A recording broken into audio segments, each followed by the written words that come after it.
Greetings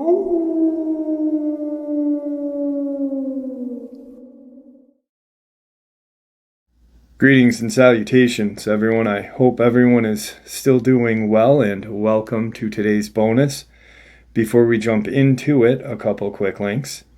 As many of you know, I rely on Patreon, PayPal, channel membership, and the merch to help the channel to continue to grow and go.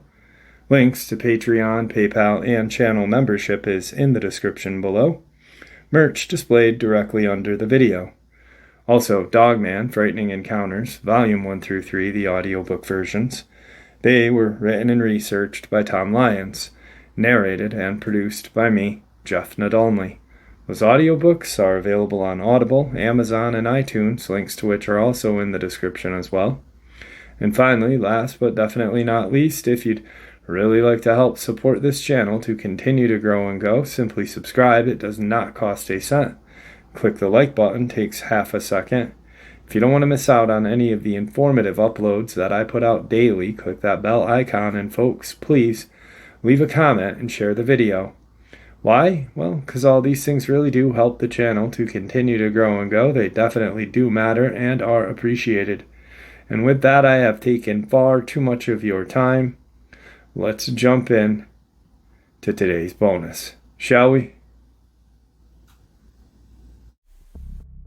Today's first Tennessee subscriber submission. Hey man, I am a subscriber, and I'm just going to tell you that you've helped me out a lot more than you could ever imagine. I honestly had no idea these things existed. I believed in Bigfoot, but not Dogman until last year, the beginning of winter. My buddy has a piece of land that butts up to a 10,000-acre park. It's called East Farm or East Fork, and it's in Jamestown, Tennessee. Here locally, it's known as Glen-Obi.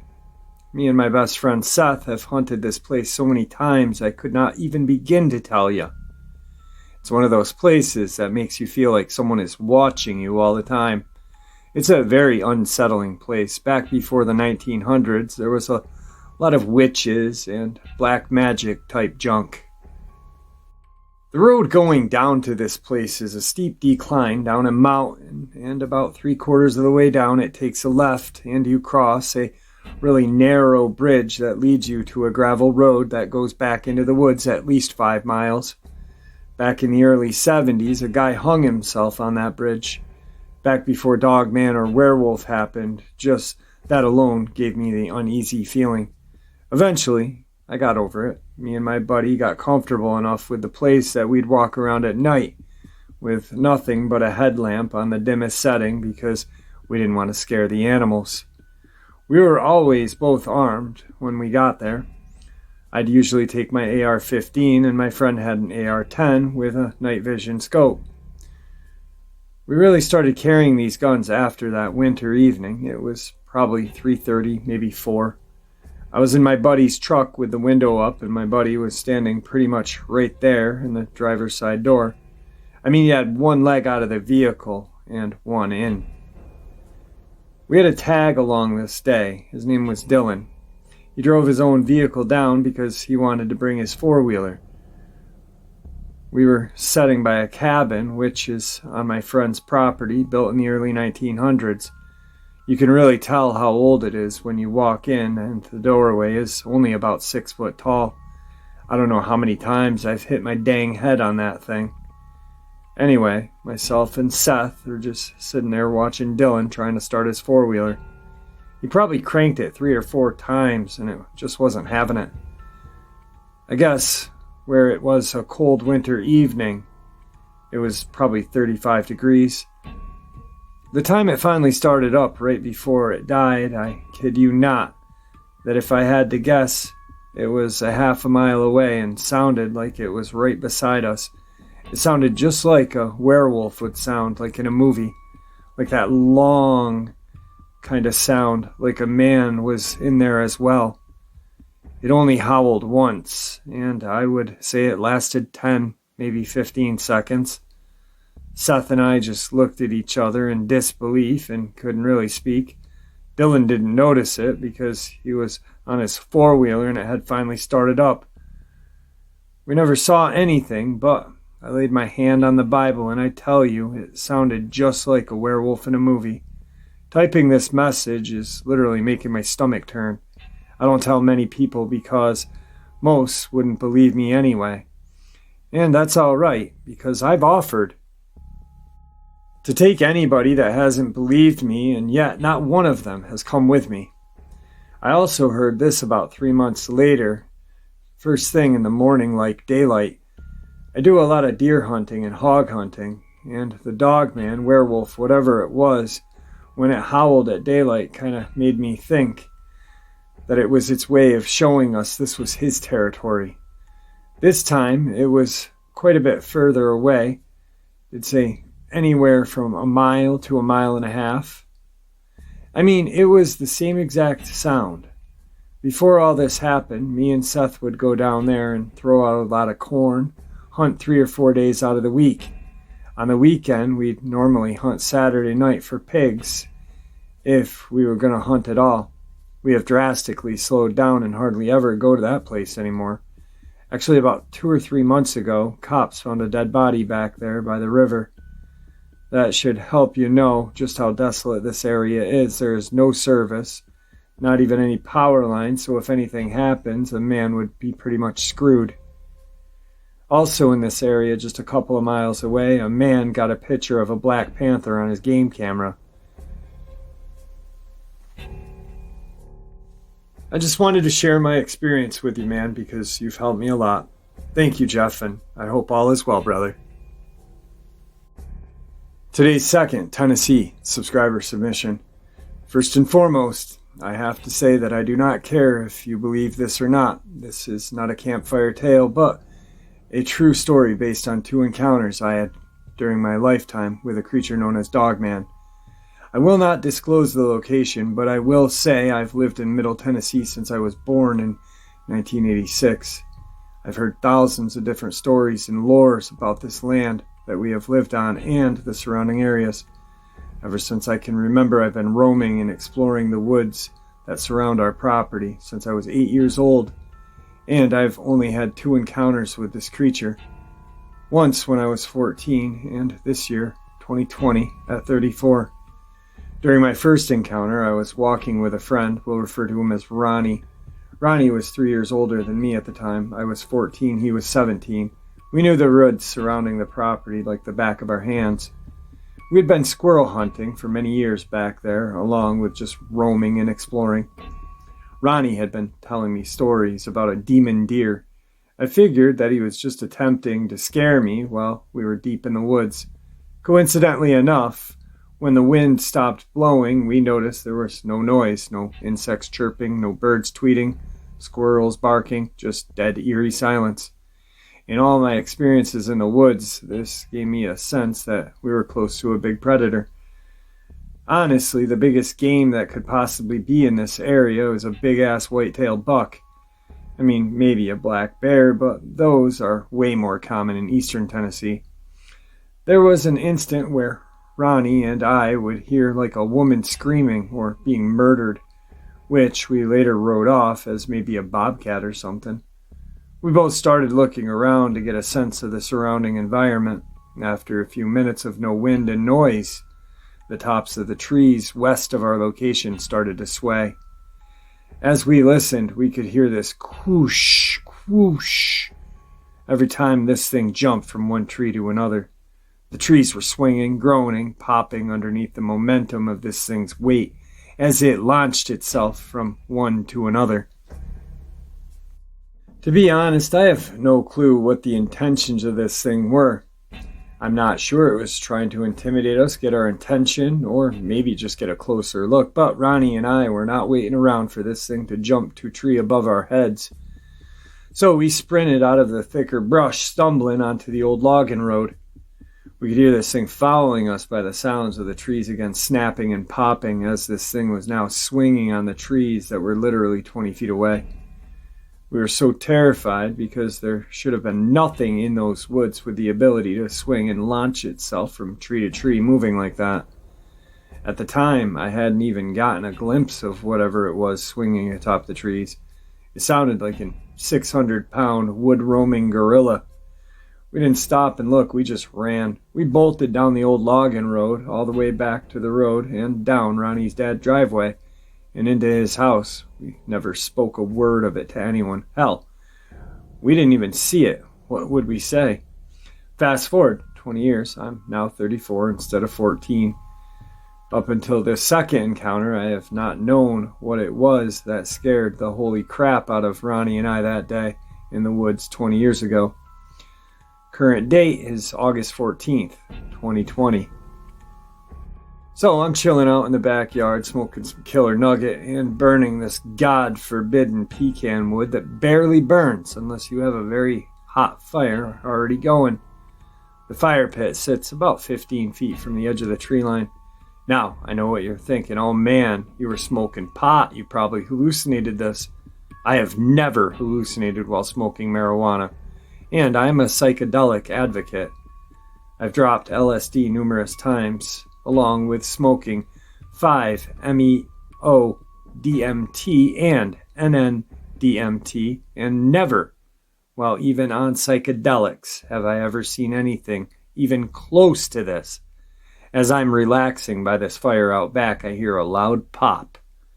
I instantly snap my head up to look in the direction that the branch breaking noise came from, and that was the instant I first laid eyes on this thing. Blinking 2 or 3 times to actually make sure I was actually seeing this thing. Standing at the tree line 15 feet from my fire was a gigantic black outline of what looked to be a wolf standing on its hind legs. I was shocked at the sighting, but noticed very fast that I did not feel afraid. I didn't feel negative energy coming from off of it. What I can only describe as literally an 8-foot walking wolf. I didn't feel the sense of evil everyone talks about. I actually felt relaxed and at peace with him being so close to me. As I looked closer, I noticed that its hair was well maintained, didn't smell any obnoxious odors, or smells of decay and death as many others have described. This thing looked civilized, tamed, intelligent, advanced. Hell, I'd even say this thing looked enlightened with a knowledge I was totally unaware of. Its eyes were not amber as other accounts describe. This creature's eyes were a fluorescent blue. Mesmerizing, to be quite honest. As I'm looking, I noticed it had 3 braids in its hair on the side of its head. It reminded me of a Native American style braid because of the turquoise thread that was laced in between the hair and the braid itself. It looked like this thing is very well taken care of. That's why I say it looked advanced, or maybe even just in tune with its environment. After a moment staring at it, it took off faster than anything I had ever seen before, and almost unnatural on 2 legs, but at the same time so fluid and effortlessly. I feel like this was the creature that Ronnie and I had encountered that day in the woods 20 years ago. I think it was just curious of us.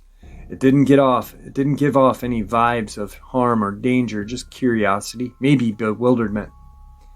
I have looked at the woods, and the world, for that matter, very differently since that August. Today's third Tennessee subscriber submission. Hey Jeff, longtime subscriber, but never sent my encounter in. Not out of fear of what people think, I just can be lazy at times. But my encounter happened when I was younger, around 2006. I grew up in East Tennessee, around an hour east of Knoxville. I grew up target shooting and hunting in the woods behind my grandparents' place.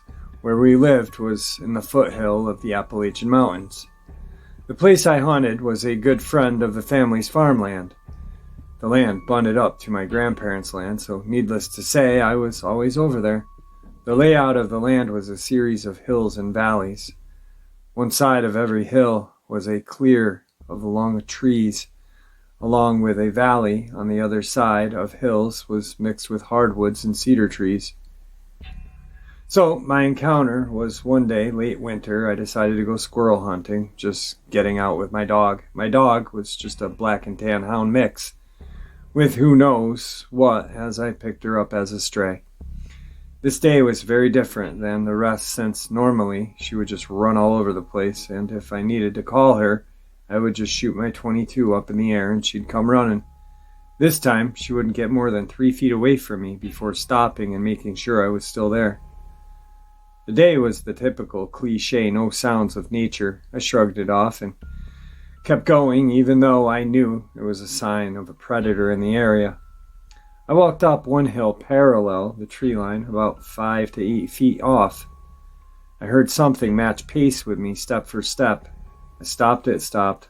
The entire time my dog was at my feet watching where the sound was coming from. I have grown up in the outdoors and I know the difference between something walking on 4 legs and walking on 2. This thing was walking on 2. But it was in the cedar thicket, so I couldn't see anything past the tree line. I continued up the hill listening to this thing more or less stalk me until I got past the cedar thicket. When it stopped, I walked further up and then down into the woods to see if I could get a look over and see anything. But as it never left that cedar thicket, I couldn't. I should mention that my dog refused to come into the trees with me. I walked back out of the trees and took the same path down the hill, still 5 to 8 feet from the tree line. As soon as I got to the edge of the cedar thicket, the footsteps started again, step for step. This entire time, I never felt afraid or dread like many people mention. I was more curious than anything. I wanted to know what this thing was stalking me. As I reached the edge of the thicket, there was about 10 yards of open ground, then a 5-strand barbed wire fence that separated our land to their land. As I reached the end of the tree line, the creature let out a deep guttural growl that I felt. I instinctively turned to face where it had come from and backed up until I was against the fence. The creature never came out of the wood line and into the view, so I never actually saw it, but I know what bears sound like as well as wild dog and coyotes, and this was neither of them. That deep sound and the length of time that growl happened, its lungs had to be huge to hold a growl that long. As I hit the fence, the only thing I could think was all I have is a single-shot bolt-action .22 and 10 yards to place it. I might as well have a club. I stood waiting for the worst thing to happen to my dog and myself. My dog was standing her ground right next to me. She must have picked up on my body language, and she knew I wasn't going to run. I was going to make a stand. After what seemed like an eternity, probably close to 3 minutes, I heard the creature walk away. I was wasting no time to hop the fence and return home. I told no one about this, since I knew they would forbid me from going back hunting there ever again. The next day I did go back, but this time with a short-barreled Remington 1100 12-gauge, loaded with buckshot and slugs. When I reached the spot I had walked, I found a kill site of what had to have been more than one rabbit. I knew it was rabbit from the fur and bone I found.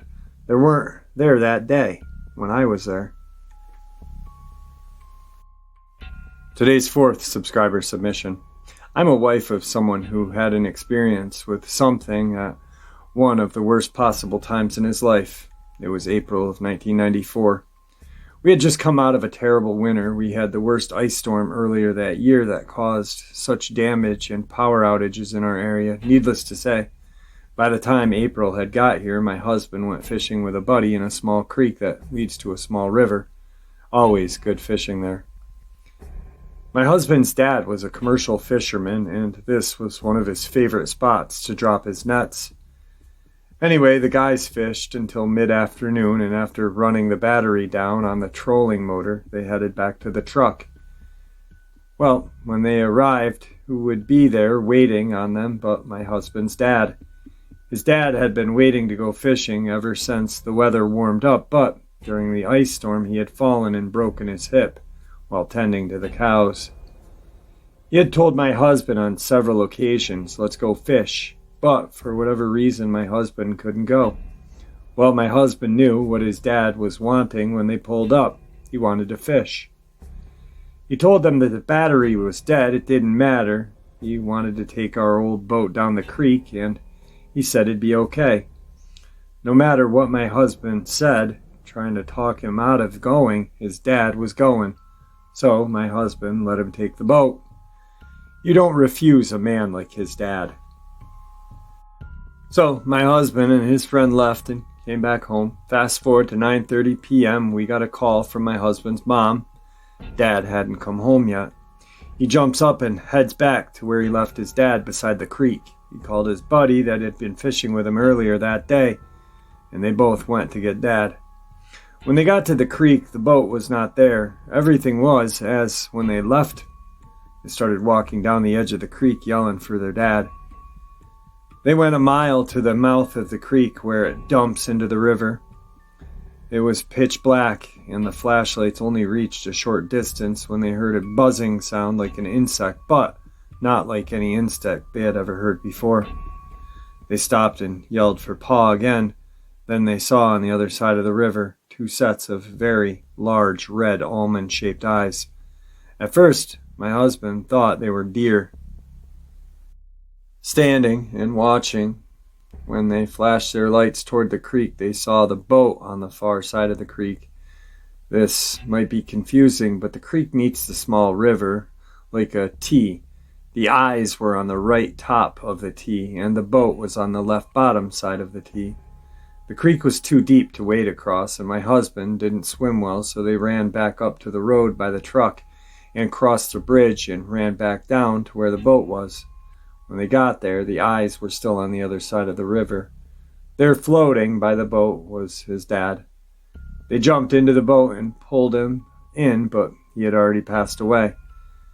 They tried CPR, but he was long gone. They grabbed the paddle and the garden hoe that was in the boat and tried to paddle back to the truck. At first they hadn't realized that the boat was not tied off. It was just sitting there. They started trying to paddle, but they kept hitting something underneath the water.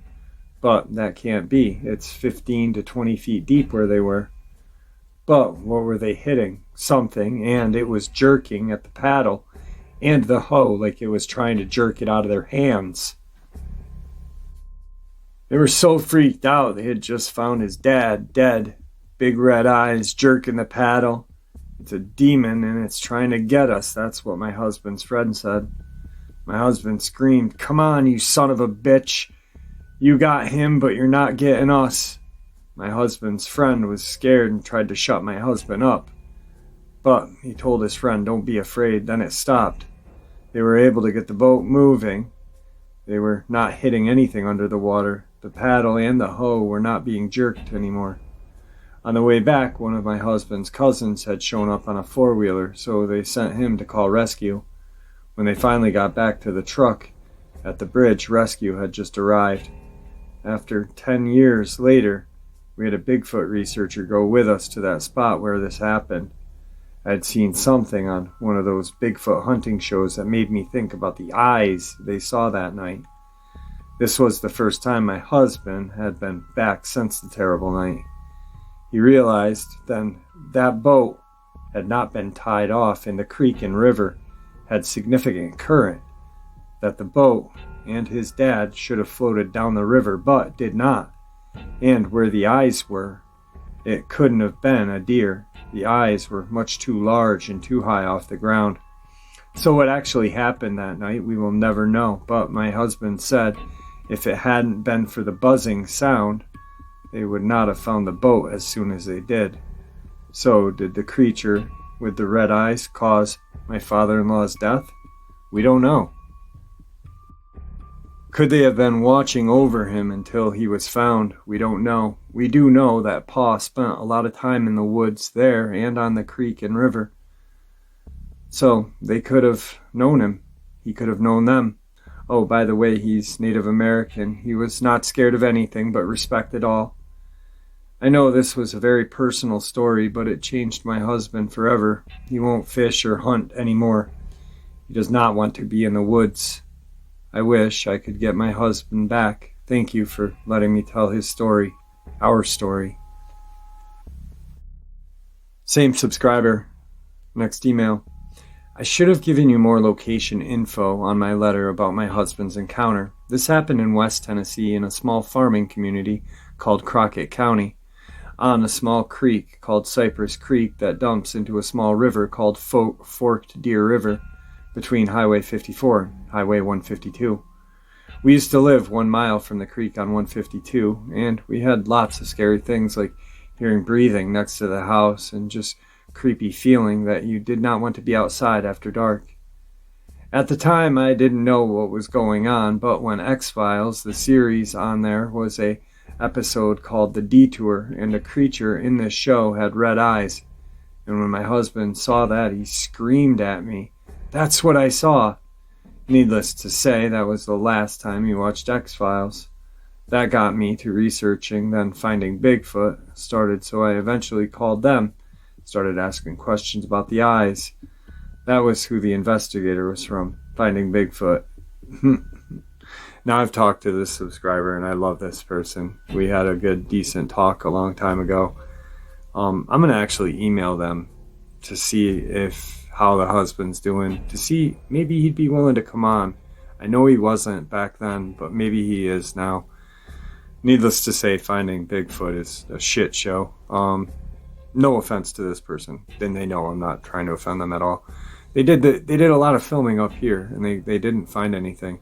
Actually, I remember 2 of the cast members up here were at like a diner called the Hen House, and the owner is he's a character. He's owned the place for 40, 50 years, and he messed with them, and I guess he had told him that he had seen something, and because they were like city folk, he had said city folk, and he had them walk like a couple miles through some fields and wood line. It was pretty mean, but anyway, let's finish this email. Sorry.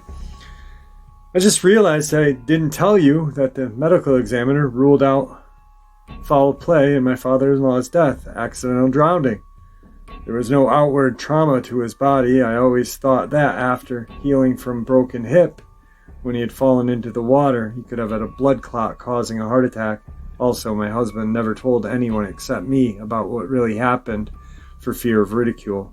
He was a businessman in a neighboring small town, and we knew how the rednecks can be. So his friends, himself, and me were the only ones that knew what happened that night. He did give me permission to tell the story to Finding Bigfoot and BFRO, and they sent a lady investigator from Nashville. She was kind of nice, very understanding about the case.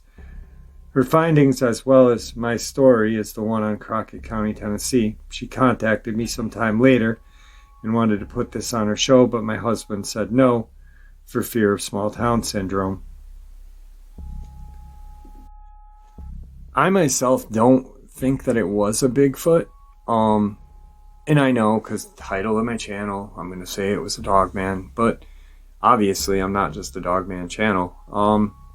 And I'll explain to you why I have that name sometime later. I've had the name for 4.5 years now. Well, 4 years. Yeah, since 2017.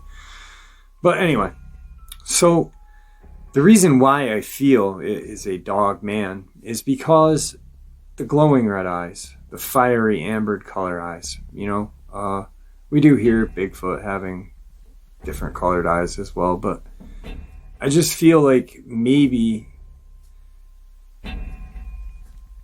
Pa had been fishing there for so long that maybe when he was out fishing, he'd throw a Dogman, a couple fish here and there. You see it often. Throw him a couple fish over, I mean, in my eyes, it'd be more apt to throw a 4-legged canine, even if it's big, some fish, because, we care about dogs as humans, than a Sasquatch. And maybe he just had, a small heart attack or something, or maybe the Dogman stood up, and that really kind of put him over the edge, and unfortunately he was found passed away in the river. So I don't know. Anyway, today's final Tennessee subscriber submission is from a someone who's been on the channel 2 or 3 times, Rusty Coleman, or Donald Coleman Jr. Good friend of the channel. Like I said, he's been on other channels, but he chooses to share on mine because I try to be as nice as possible to all my subscribers. Real great guy. He's been on the show, like I said, a couple times. Really interesting. He's got a lot of information. He actually is the guy that put me in touch with Kumbo. So I got a lot to thank this guy for. So let's get into Donald Coleman Jr.'s Tennessee subscriber submission. This he sent me via Facebook Messenger. I don't use Facebook Messenger often. I should probably check it every once in a while, but I found it, and here it is. I didn't hear about the L.B.L. murders until I first shared my encounters with Lon Strickler on phantomandmonsters.com on February 5th, 2015, in written form using my own words. This is also a true story. In 1982-83, year I was a public safety officer with South Fulton Police Department in Tennessee. The local liquor taverns were exactly like front half in Kentucky and the other half in Tennessee, the rear section.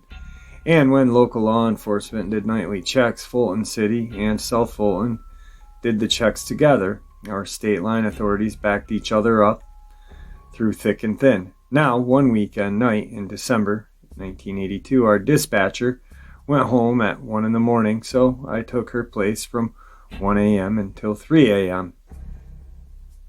Usually, I spent that 2 hours looking through the city code books of law, see what existing laws were still enforceable and haven't been repealed. Phone rings at 1:30 in the morning. A woman cries out to me that her home was under siege by criminals, 2 criminals holding her and her daughter and her boyfriend hostage against their will. She barely escaped capture and was hiding under her bed when she called my local department. So I asked her 1020 location.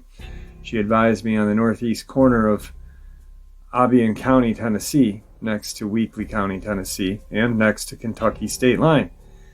I asked her why she hadn't made contact with either the sheriff's department, only with mine. I got my 6th sense telling me this was a bogus call. So I told the woman to hold on. I was able to raise on low-band law enforcement radio Memphis, Tennessee highway and had the 1033 emergency traffic and needed immediate attention, requested high-ranking officials with Tennessee Highway Patrol to contact me public service ASAP, and a captain called me over the telephone. I relayed the 1033 emergency traffic concerning hostage situation, and he then asked me this bizarre question: how far is the L.B.L. from this event, which at the time struck me rather odd, like why bring up the L.B.L. in the first place, which at the time never heard about the L.B.L. murders of the family of 4 that happened in March of 1982. Anyway, Captain told me to treat this hostage call as the real deal, and multiple agencies responded. 1033, like 2 Kentucky Sheriff's Department, Kentucky State Police, Obion and Weakley County Sheriff's Department, Martin Police Department, and Rescue Squad Ambulance Service. And I was later proved my 6th sense was proven accurate, as the woman takes an original Home Alone episode before the creation of 911. That stunt cost her 11 to 29 days in the county incarceration. You have my permission to relay this story on your Dogman channel.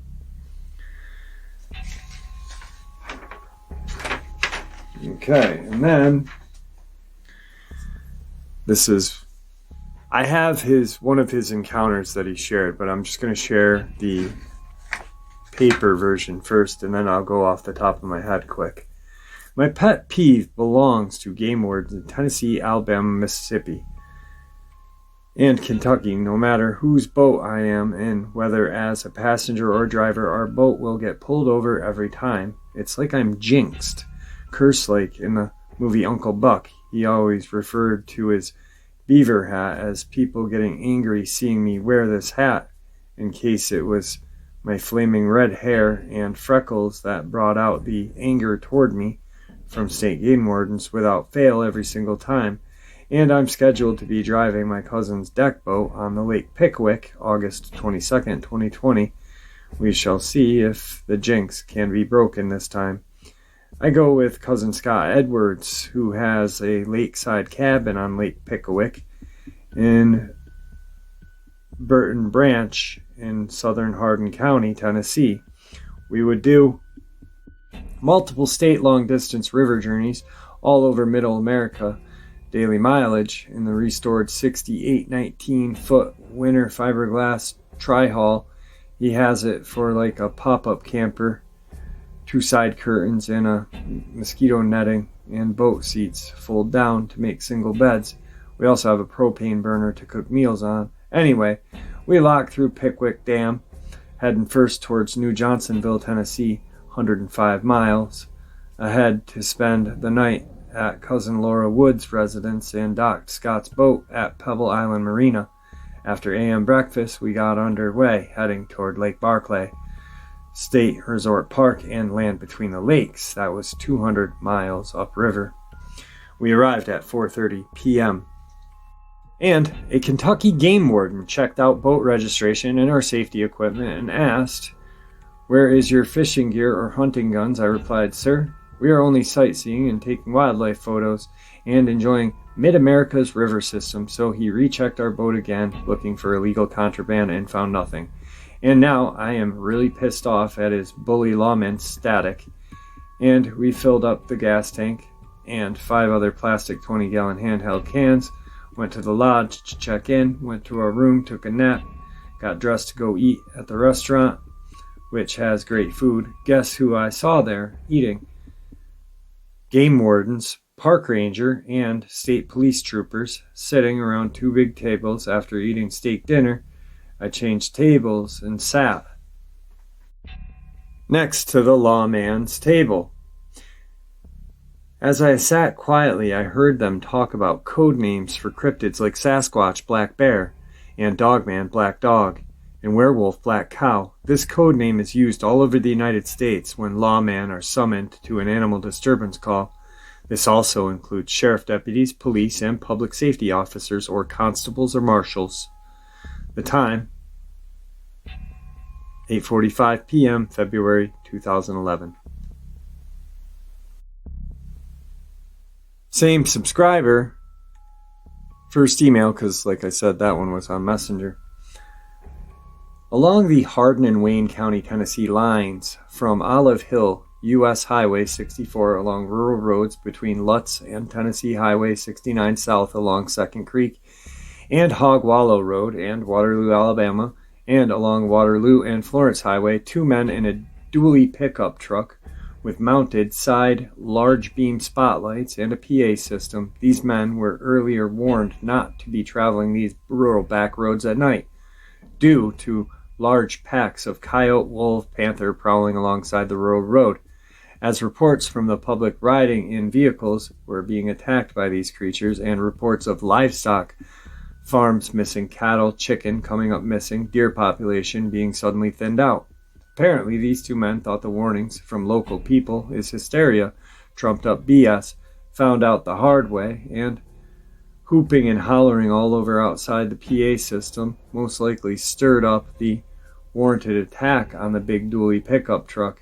In odd places along these various roadways, especially near high-heel creeks and open fields in sparsely populated areas, their truck was suddenly attacked by large German Shepherd/wolf creatures who ran along both sides of the doors, slamming themselves against the doors, and spotlights turned into high beams illuminating these creatures, dark hair on the top, thick mane behind their heads, and rust-colored hair, vicious large canine teeth, amber eye shine, estimated by the 2 men somewhere between 175 to 225 pounds on all fours, kept up with the pickup truck of speeds of 45 to 55, and the assault episodes were in 3 different locations along these routes. which also ran along southern portion of Lake Pickwick and Lauderdale County, Alabama, toward next community. Even packs of coyotes were chasing after these two men. Guess you can say they are believers now. And there you have it, folks. I hope you all enjoyed today's bonus as much as I enjoyed sharing it with you. I'd like to thank you all for supporting the channel.